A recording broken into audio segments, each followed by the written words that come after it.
Okay. Huh? Around the paper. Yep. Next sheet. There's one. Okay. So, as you realize, lighting is not an easy thing. So how do you put a standard to this? Because there are so many reflections, the age and everything changes, right? So it's very hard to put a standard towards, yes, I want 75 degrees. Just like thermal comfort, how complicated that is. Visual comfort is very complicated too. So the gist of that discussion is there is no uniform standard across the world when it comes to lighting. ASHRAE and IESNA, Illumination Engineering Society of North America, they govern most of the energy codes here and lighting codes here. So that's what we're going to mainly look at. So they categorize different lighting requirements based on the activity, and it starts from A through I. In general, you go from low to high in terms of requirements, and most of the lighting design is a requirement of the illuminance and not the luminance. And again, for the same reasons, luminance is very difficult to predict with all the different reflections and refractions that happen in an environment.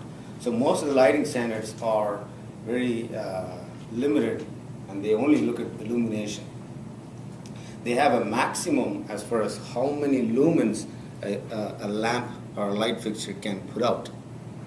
But beyond that, there is no measure as far as, okay, what should my visual comfort should be.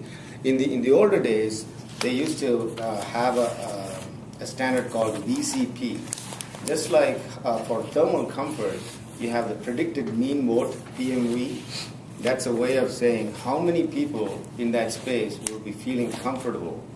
If the higher the percentage, better the space design is.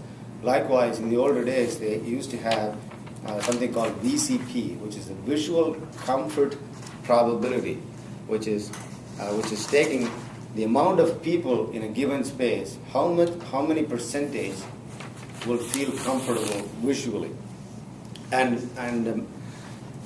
the luminaire manufacturers used to provide those data with the luminaires in the past, but I think now they've discontinued for whatever reason, and there's no better standard for that. So I guess everybody just went back to illuminating task surfaces. Okay? So for a typical classroom or an office type activity, we fall into category D or E, depends on the size of the objects that we're dealing with. In a classroom, small size.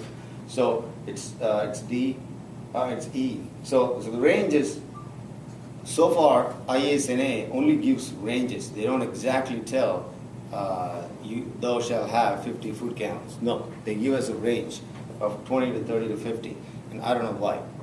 Maybe it's because they don't have consensus on what's exactly required yet.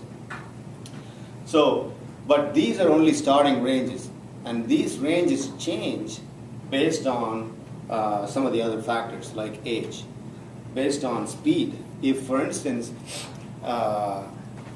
if speed is important in a visual activity, if someone needs to just move files very fast or check something in a manufacturing plant or something, if speed is important, then these ranges are increased up because they want to provide more light. Likewise, if accuracy is very, very important, if you're in a manufacturing plant or something where accuracy is very, very important, then again those ranges are increased. And also the ranges are increased when the background of the visual activity is low. And the reflectance of the background goes low, because it's assumed that the reflectance is 70% to start with. And if you're below 70%, they want to provide more light. So why do we need to know that? No background reflectance. Because we paint our walls. We have accent walls. We have sometimes we have certain things that change the background reflectance. So then we have to, our lighting designer might assuming that he's got a 70% reflectance on the background. So it's important for us to check with him and coordinate if that's what we are doing. Okay? So the most of the hand calcs that they used to do assume 70-30-30, meaning 70, it should be 70-50-30. 70 on the walls, 50 on the ceiling, and 30 on the floor. But again, our lighting designers, typically when they design buildings, design the interior illumination levels, they assume these three things. So it is important to ask what they are assuming. They always lowball that. So if we have completely white interiors and white ceiling and maybe a very light carpet, go talk to your lighting designer and ask him to change his values, because you may be able to reduce some light fixtures. We always over-design Yes. lighting in this office. Mm-hmm. So how do we get over that? That'll be in 2 minutes.